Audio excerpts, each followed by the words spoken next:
Yes. Hello. Hello. Hello. Opa. All right. All right. Welcome everyone to another episode of what I've been doing and how I did it. This is a new format because the old format, for every 2.5 hours of programming, I would spend roughly 4 hours editing everything together. So let's try something new, something hopefully more efficient, and something hopefully more interesting to watch. We're gonna dive straight into the game, how we did it, and yeah, I'm excited. I'm gonna show you today 3 things I've been working on. The new dialogue system that's still incomplete, but it's presentable. It can show you text. I want to show you the grass, just something pretty to look at. And also in the process of this, I'm of course always working on some new marketing items. So making content for Instagram, TikTok, YouTube Shorts, and Bluesky. And as a result, I thought since I'm making dialogue, which is boring to screenshot, but when it's animated, and it is animated, it will be more interesting to look at. So the engine can now also export GIFs, because why not? And I did the same approach that I took with screenshots, where if I take a screenshot, it blows it up times 4, because compression doesn't like pixel art. So you just inflate the pixels, and now JPEG compression is not going to affect it too much. It also stores the originals, but who cares? So GIFs will be scaled up by 2, and hopefully my next Bluesky post is going to be more impressive. I have some stuff prepared for the occasion, but without further ado, let's go over to the dialogue system. First, what we want to do is we want to start with the text. So if we take a look at our text, it is in the markdown format, and this is going to be the main way of text being defined. And you can see that with having big headings like test dialog here means that this test dialog is going to be exported. Here, whenever I press the face right button, I will open the item get test dialog like this, and I'll kick it off. And you can see if I'm in game, this is what the result looks like. I press the button. Here we have a line. Fantastic. And after that, there's a new line, and on the next line we have another character marking that this is a piece of dialogue. Here we have a very, very long line that has to wrap around, because once again, the target devices have a lot smaller screens than what we're used to. We got to wrap that text around. But I use a lot of Obsidian for journaling and personal knowledge base, so I'm used to formatting links like this. So this now links to another section, and this section has a smaller heading, which means it will not be exported. And here I'll be showing off that I'll have special characters. I won't have, because everything's tile-based, I don't have apostrophe as a separate character. It is part of a compound character that just takes up a single tile. Then I'll just have this little pangram that shows you all the letters we have in the English alphabet. Here we have a line, and then it waits for input. Here we have a very, very long line. And it's too long to even fit onto 2 lines. But at the end of it, it will give you a little pause. Look at this little indicator. It's a down arrow. And once I hit continue, it scrolls up, types the rest of it. And then it does another clear because it's a whole new paragraph. Here you can see we don't use the dollar symbol in game. I'm gonna give it a little personal flair and use the guilder symbol, a little gulden. All the letters, I just did another pass, improving the letters, improved the W, improved the Q. I moved the I 1 space to the right. One downside of having to make a monospace font without any of the modern amenities is that the kerning is quite poor, but I don't think there's anything I can really do about it. If we compare it with some more modern games that use tile graphics, for example for the GBA, the way they tackle this problem is they just allocate a bunch of tiles for text, and then they draw however wide the character has to be onto those tiles, and those tiles will be displayed. So it's not one character per tile. I don't think we should do anything fancy for rendering just yet. If it really doesn't pan out, then we'll reconsider. But for now, this is all fine. Except that, yeah, here and there it will look quirky. All caps just looks good. Oh, another thing I changed is I made the J flush. It used to be one lower because it's a tall letter, but now it just stood out. If you look at the whole alphabet, then the J was just a bit weird. I also moved the period 1 point to the right, 1 pixel to the right, because here you can see this was the old spacing with the comma, and the comma spacing hasn't changed. But if we used that spacing here, it would have been 1 pixel to the left, and it would be such a distance between the 5 and the 99, and it wouldn't look good. Also, please notice this S right here. That's one character. If we look at the character sheet, the tile set, there's a whole set reserved for these special single tile characters, although it's still missing apostrophe L. I'll have to fix that. So this is our input data, and I accidentally already flashed the output data, which is this. And now I'll just briefly talk about how we get it to transform into this, because this is the data when displaying. It's going into a state machine that's going to interpret these byte codes. Here there's a lot of zeros though, and that's because characters are 16-bit long. The encoding is 16 bits, so it's a bit wasteful, but it's fine. It's just text. Even if we have a lot of text in a lot of different languages, this is not a major concern of me. What I don't like about it is that in this binary, I don't like how test dialog is in this file. And the reason I don't like it is that if this game ships to players and a player were to open up this dialogue, there's a lot of little hints they could find about maybe some plot points where it just says best friend betrayal, which is a dialogue which will play when your best friend betrays you. That's quite the spoiler. And to keep the possibility that a lot of content is hidden from the player, where only in a certain sequence of events, or only if you go to a specific area at a particular time, dialogue will be visible to you, and mostly just you. It's a bit bad if someone snoops through the data and sees all these references. So, and now I'm going to argue the counter. Here we have some encoded text, and I cannot read it in the hex editor. And I don't like it because it makes debugging very hard. And I did it because the characters are encoded in a different way. If I look at the font, the digit 0 is the first character, so this will be encoded as, I think, 12. No, I'm saying it wrong. It will be encoded as a 0. So if we have many languages with too many characters, so if we're ever going to support Japanese, Spanish with those accents, those peculiar ones, German with the big S that looks like a B, and all the characters suddenly have umlauts on them, then we may exceed how many tiles we have allocated for this kind of stuff. So we want to dynamically load the characters, and suddenly just having an index that starts a 16-bit index starting at 0, and then we'll dynamically load the tiles in memory as needed and assign them a tile ID and map the correct tile ID. And as long as we don't have close to 250 characters on screen at a time, it's going to be fine. So that's the output. How do we get there though?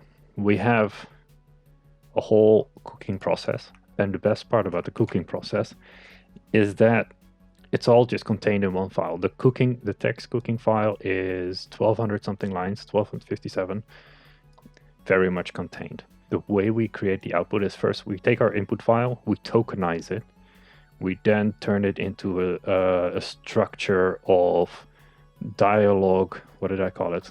Dialogue items, and they can have different types, different values, different parameters. And lastly, we'll export those dialogue items. So when we cook the game, this is what we see. So to walk you through it, first we create the character patterns where we say which letter is mapped to which letter. Oh, I was wrong, by the way. The 0 is mapped to 1 because space is mapped to 0. It's one of the manual ones because space has this special treatment. We don't want to do any line wrapping based on space. We want to do line wrapping based on visible characters. So that's why there's a little exception. Also, space is always a graphic that's loaded, but it is placed in a particular index, so spaces are special. But yeah, this is mostly just for debug. We'll do the tokenize step. So in this little sample, the approach I've taken is this is 54 tokens. Whole sentences are just one token. When I see this at the beginning of a line, I say it's the token called line. Yeah, this is all straightforward tokenization. Yeah, it's not that verbose. And then we go over into our dialog data. The dialog data has sections and items within those sections. We haven't done any linking yet.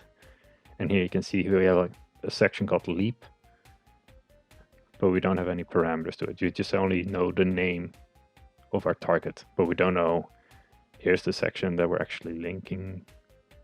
We have to link with. That isn't known yet. That will be fixed later. Yeah, even at this giant font, tokenize function almost fits on screen.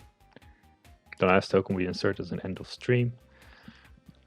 I always find code more elegant to write if you have an end of stream token instead of just terminating without an end. So here are our dialog types. This has been implemented, can get rid of that. This signifies that the dialog is done and control should return to the player. It is separate from a closed dialog because we may want to close a dialog and open a dialog using a different frame graphic, or maybe it's just closing a sub dialog with something else still very much in view. And maybe we're also going to do a little bit of scripting in this language where the dialog closes, the screen fades, the character reset, the screen's unfades, and then the game returns. So end is still separate for that reason. We have this concept of functions. They don't do anything yet. They're not properly implemented, but we are familiar with lines. We have a wait for input. The state machine in-game is quite dumb.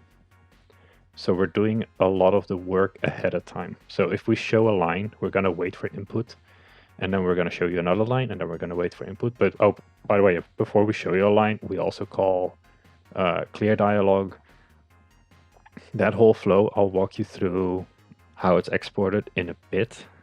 Choices, they haven't been implemented yet. Leaps are more of an organizational thing. You saw them before.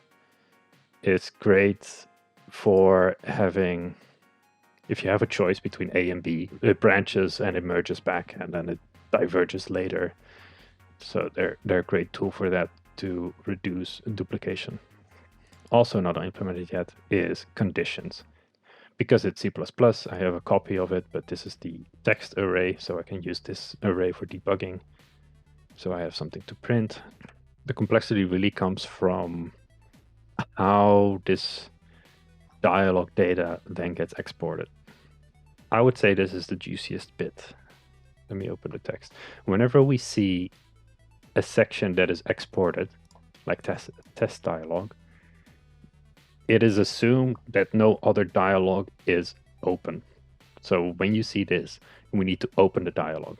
Whenever a section ends, it is assumed that the dialog should close and the dialog should end. If we look at, for example, here Pangram, there's no leap at the end of it. So let's assume that this is the end of the text. And it's not something weird that's nested. But this whole mess here scans through all the tokens and figures out exactly what to emit and what to write next. So we have our token soup. Do I still have the soup? Yeah. If we look here, the first token we have is a section export, followed by a text, followed by end of lines, then another line, then text, end of line, line. So here you can see, for example, text, test dialog, and text. Here we have a line. They're both the same token, but they mean different things in different contexts. The text is after a line, and here the text is after a section export. We know we're going to scan from section to section. So in the outer while loop, we're always looking for sections, and we're skipping whatever we have in order to get to the section. So this outer loop is also responsible for closing the previous section. And now that's our active section. We grab the last section, and now we're going to populate it. We assume that everything following this token is part of that section. We also have this little macro to make sure that's our error checking. This one does a little peek to see what the next token is, and it better be text. And the reason it better be text is that we just parsed this thing, and now we're parsing text dialog. If there's for some reason something else than that, it will panic. We set the section name to be the next token's text. We know the name. We have no idea what the contents is. The first thing we could encounter is a leap towards something else. It could be a function. It could be immediately into a choice or some conditions branching into the choice, or it could just already be a line of text. We don't really care, but this is the inner while loop where we're going to figure it out. If it's a line that needs to be displayed, we go over this token. So we skip this, for example, and now we're at the next token. If we haven't opened yet, we're going to open the dialog now. If we already wrote some text before, we're going to clear the dialog. No, we don't have any branching syntax here, but I think the branching syntax was using a link open to signify branching will start happening. We can just ignore it because we don't have any branches for now. We assume text, and that's correct. This is jumped over, that's text. And then we just append it as a dialog item. If it wasn't a line, we check, is it a link open? So this would be considered link open. We assume that the next thing we're going to see is text, and hashtag pangram, definitely text. And that will be our destination. And we'll just append the leap information now. We're going to leap to the destination. We're not going to linger on exactly where it is. If it is a link close, then cool, we can just move on. If it is a separator, that means that the condition for the leap will be defined in the separator. So there's a whole syntax for it as well. But yeah, conditional leaping would be something like, I'm not sure if that's the exact syntax, but we're parsing for it right now. And we'll get back to this section once we have branching, once we start working on branching. And finally, we assume that the link will be closed. We skip it and we continue. So this DD assume is really powerful for writing to the output if there's a mistake. And then hopefully it will give you as clear information, expected this token, but I got this. And it will hopefully just immediately be obvious when you're writing the script and you're compiling, this is where something's wrong. This is where the syntax error is. It will give you as much information as possible. Everywhere we go, malformed link, everywhere there's some sort of error handling. For example, instead of a line or a link open, we get a link close or a separator. What does this mean? How should that be parsed? It's not parsable at the moment. So it will tell you exactly, we found this token, didn't expect this token. What do we do now? So this spits out a lot of dialog items, and they're not perfect yet. For example, every time these waiting for input gets inserted in this one lambda that checks if there's text open, and it doesn't know the context. It hasn't figured out what the next token is, and if the next token is an end or a closed dialog, it knows we should do a different type. We should do the closing type. And you can see there's a lot of things that weren't written in the markdown, but they are here. We got For example, the first one has an open dialog because it's an exported section. Line, wait, clear, line, wait, clear, leap, completely unnecessary, but they're still there. I'll fix them one day, is a close and an end. Because after the leap, it's not going to return where it leapt from. So it's just close and end. These are not necessary. You know, wasting a couple bytes here. It's fine. Here in the ignored section, this is not even getting called ever. It's not being called or referenced by an exported section, so it's probably just wasted disk space. Some future version can automatically strip this out as well, because it's not of any value. Yeah, we have our pending position to item index map, and we use that whenever we have a section reference or a leap to a section, so we know where to leap to. We just flush 4 bytes to disk, and we just add it to a map, knowing that this is where we flushed 4 bytes. We should fix it later, no rush. First thing we do is we export our sections, and when we write the dialog items, we go over all the items. They're no longer connected to sections itself. They're all just on one big pile, and every type has their own little exporting function. So end is just a single terminating character. Open dialog, same thing. So a lot of these, they don't do anything. They just only write the type as a byte, and that's it. Line is a bit more fancy as well, because once we see that type, we know that there's text. And what we do is we have to build this buffer where we map the character encoding. If there's any errors, it will print the error as well. And then finally, it will store these uint16s to disk. And it will continue. The last thing we do is we go over all our remappable entries. We fix up those links. And that's it. That's all the data. So if we now look at what the text bin looks like, this is our test dialog. There's only one section exported. So the first 4 bytes, the uint32 is just 1. The next byte is an A, which is 10, signaling it's 10 ASCII characters. Here are those 10 ASCII characters.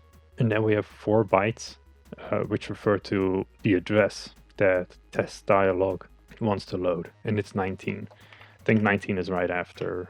Yeah, it's right after. So test dialog refers to this. And here we can see 1. 1 is open dialog. 5 is line. 14 is the number of characters. 6 is a wait for input. Okay, so here we have a wait for input of the continuation type. Then a clear dialog. Another 5 for line. And then we have 60. So 60 character line. So if we select the 120, bam. Then after this, so this is all text data. Then we'll have a 6, which is wait for input, normal type, a 3, 0, 1, 2, 3, so a clear, and an A, which I think is leap. Yeah, leap is 10, A is 10. So now we're leaping. And this is the address, F6000, so 246 in decimal. And that goes straight into another line. So that's how everything's structured. At the beginning of the game, we load the whole thing in memory. And then we ask if we want to load test dialog. We know how many entries there are. We just go to the first one. Are you text dialog? No. Okay. Well, skip 10 bytes. Are you text dialog? No. Okay. Skip n bytes. And then we'll do that until we run out of count. And we'll probably have to do something smarter in the future. Something more organized. And because it's text, it's all data, it's all indices. They're not textures, it's not sound, it's not taking a lot of space. So we can definitely just have a giant table at the beginning that allows us to binary search. Given how I don't like how test dialog is visible here, we probably want to do some sort of hash and do a hash lookup. And then, of course, the tool's going to give you a warning. Hey, there's a hash collision. And because this is one engine, one game. If we do have a hash collision, we just change the hash function. And now the exporter and the game, they're back in sync again. The next thing, the big one, in the game itself, we have to render the text. And luckily it's a lot less code, 624 lines. But then we also have our internal state machine. So it's sort of a, I think the term is a hierarchical state machine. But we have a dialog item, and a dialog item basically says, when we have an item, we can convert it, we can get the type because it's just stored in the first byte. As you can see here, for example, the 05. So that signifies what the item type is. If it's a line, we do an extra check to see if the type is correct. And then we just map the memory to transform the memory into the correct thing. This doesn't do any new allocation. This struct is the only thing being allocated. Likewise, a leap. This is the only item that gets allocated because all the memory is already there, the whole thing. I doubt the script is going to take up 10 megabytes of RAM. And even so, if the script takes up 10 megabytes of RAM, that's a good thing. That means there's a lot of story. There's a lot of content to go through. Plus, having everything in memory saves on hassle, for sure. So I'm happy with that. Oh, and this is another thing. When we do advance, and we say advance, like you get the instruction here, for example, open dialog. I was like, all right, let's open the dialog. Once the dialog is open, we need the next instruction. So what we do is we call advance. And here in the case of open dialog, we just slice the first byte off, call it a day. Same for close and clear. Line is a bit more tricky because the way we slice, we have our type that we need to slice off, but then we store how many characters there are as a unit 16, and then we multiply it by 2 because the character encoding is 2. All right, lob it off, and then we'll just see. We always assume there is some data after what we've sliced, and we continue happily. At the end, we know we're done. If we reach undefined, we assert, and we're done. Anything else, this is the default pattern. In my switch cases, a lot of these cases, like by default, we crash because it's probably some enum we haven't implemented yet.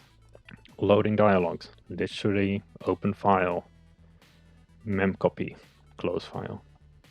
Start item doesn't do a lot, it just asserts to see if the initial state is correct and sets the active item, and it'll set, this is the inner state machines. And all I just say is, I'm going to scan for the next token. I don't know what it is yet. No assumptions. Don't care. This is tick. This gets called by the game every frame. And this is set up in such a way that if it returns true, that means it's doing something and it's consuming the input. And the user shouldn't be able to manipulate anything else. We're going to run up to 1,000 iterations or until we stop running.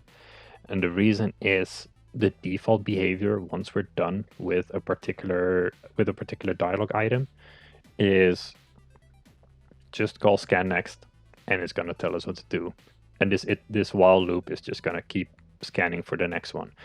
If there's ever a case where I don't think there'll ever be a case where I reach 1,000 unless there's some malformed input, but that's a different bug. But this iteration count can go up to a couple, maybe 4 or 5. If there's a bunch of leaps and closed dialogues in clear dialogues, because a lot of these things like clear dialog, they work instantaneously and then it immediately goes into a scan next and does a thing. But an open dialog actually takes time because it has to tick the whole thing. So now we're going to take a look at that. So during a scan next, a lot of logic is in this inner switch because one-off events will get fired here and sequential events will be fired elsewhere. Like the delay, sequential, takes multiple frames. It's going to be handled elsewhere. In the case of the open dialog, first thing we do when we open a dialog is we load the font into memory. Second thing we do is if the frame we're using and the frame is the border around it. I should probably rename it to border because frame is ambiguous. We also load the frame and load it into VRAM. Lastly, because all we were trying to do is we saw the open dialog item type. Now we actually set the animation to open, the Windows Y position set to 0, and we advance to the next item, but we do not scan next just yet, because we set our active dialog state to anim open. And here you can see our outer switch is on active dialog state. Just keep that in mind. We're gonna disregard the rest for now. We're just gonna look at anim open for now. So now we're gonna go to anim open, and this is a multi-frame thing. So we are going to update the window coordinates. We have this thing so it slides in and it slows down near the end. It uses 4 subpixels to get the extra smoothness because everything is integer based, and ideally I want to work with floats, but no, we're keeping it with integer. Everything's integer based. I think that just makes the whole game more authentic if you don't use floats. We move the window up. If the window is in position, we say we're going to do scan next. If it's not in position, we say running is false, and then we break. So now we're saying we're done with this frame. Come back next frame, and now it will go back to exactly this switch statement, this anim open. That's how the opening animation works. It's always scan next, no matter what we do. There's no delay. The state machine works at infinite speed. Well, that's not true. Unless you have 1,000 items, then it will work at 1,000 items per frame. And it will just dumb follow the next thing. The biggest challenge of this code, this part of the code base, is when we have the line dialog item, because that means we're going to be writing some text. And what we do is we have this cursor that we put in the top left position of the message box, and we have our little secondary state machine that will be doing writing, waiting, or scrolling. So you can see it doesn't do anything else, but it hands it over to the thing that runs every frame, and it can delay itself. So here you can see if it's 0, then it's writing.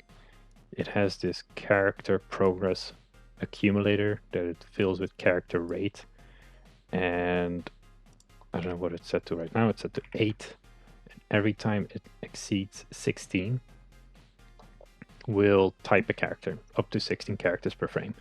So this is how the characters get typed out over time. They go at this rate, and this also means later if you do any kind of button mashing, I want to increase this rate for a little bit. It will figure out the character to put on. If the character is a 4, that means it's a space. But if it's not a space, now we have to figure out, can this message actually fit on screen? And the reason it may not fit on screen is because we've typed so much, there's no space for the words anymore. That's where this part is for. If we don't have any space left, now we want to type it on the next line. That's what this is for. And now we have, if we're on the first line going to the second line, set our X cursor to the beginning, set our Y cursor on the second line, that's it. If it's the other one, where we go from the second line to a third line, now we put our dialog state into the wrapping mode, waiting for input. So we're ready. We're keeping our Y cursor on the second line.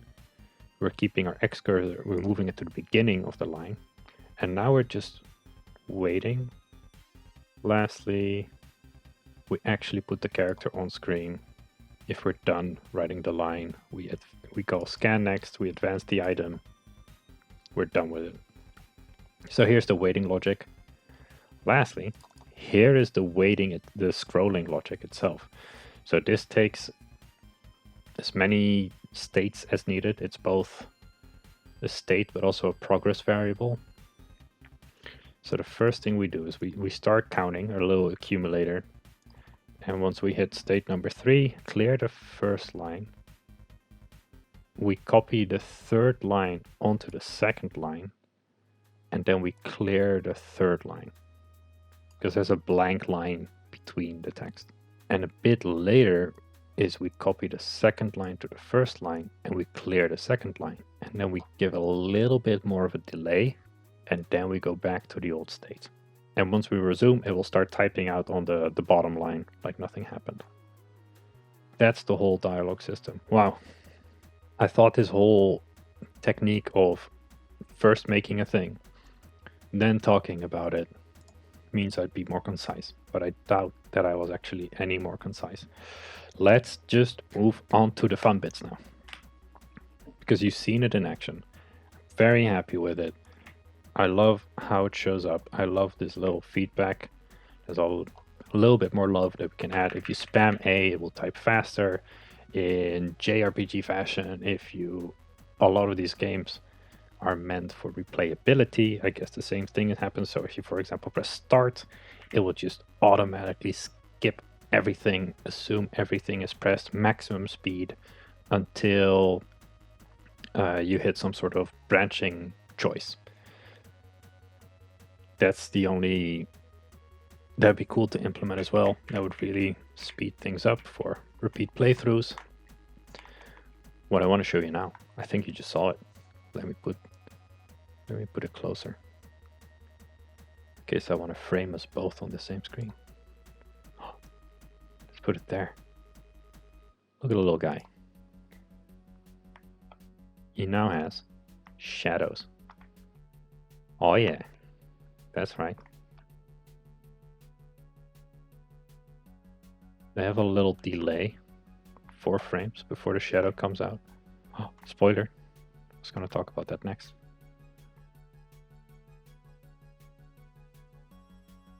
Bam. That's just cute. Another thing I worked on is this. You can see I'm now half covered in grass. You can still see some pixels for my own character. And whenever I enter and exit, there's 2 particles that show up. But every time I do a step halfway through, it spawns those 2 particles. And what I find interesting is if you look carefully, you can see these 2 tiles are colored differently.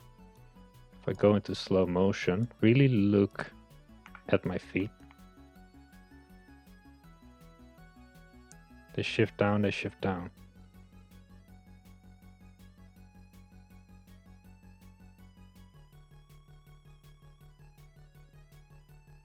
So very retro. These leaves, they fade out just by oscillating. And this really reminds me of working on games in college. Every assignment we got was some sort of challenge in some continuation of the previous thing, where it was every time it was built in such a way where the games got more complex. So Pac-Man was one of the first games we had the opportunity of making, and Pac-Man is very simple logic-wise, and it doesn't take a lot of CPU. And one of the later games, suddenly you had to use quad trees for collision. It was this nice progressive thing. But I remember working on a game very similar to R-Type, and I was making this enemy AI where this guy would be walking just before it was about to fall off a ledge. It would stop, bend down on its knees, jump, low gravity, slow down, and then it would have thrusters. It would then fire, and then it would land. And on impact, it would bend its knees, then stand up again and continue walking. And I remember the bending of the knees was 3 lines of code, and I still think of those 3 lines. They're so satisfying to have written. And I don't know what it is, but there's something so satisfying about these grass leaves. How they fade out. And they do a little visibility pogo. Very satisfying. I love it. Originally, I had this sprite OAM limit of 8 sprites per scan line. but it was a little bit problematic. You can see right now the character consists out of 4 sprites. There's 2 grass in here, so these top 2 don't really matter, but on the bottom line there's 4 sprites already. When the leaves hit, 6 at most, and then 5 near the end, and I had a limit of 8. The reason it wasn't working, I'm going to show you something cool. They're all in the grass. They're all drawn the same way. They're all creating particles. Oh, there's a little transparency bug right here. Because they have a higher priority. Could be something I could fix where priority is first sorted. The order of drawing is first sorted by the priority and then by Y, followed by X coordinate. So if the priorities are the same, it will use the Y. And if the Y is also the same, it will use X. So I think something I could do in this case is give them the same priority, but put them 1 pixel lower. It's a bit cheeky, but could work.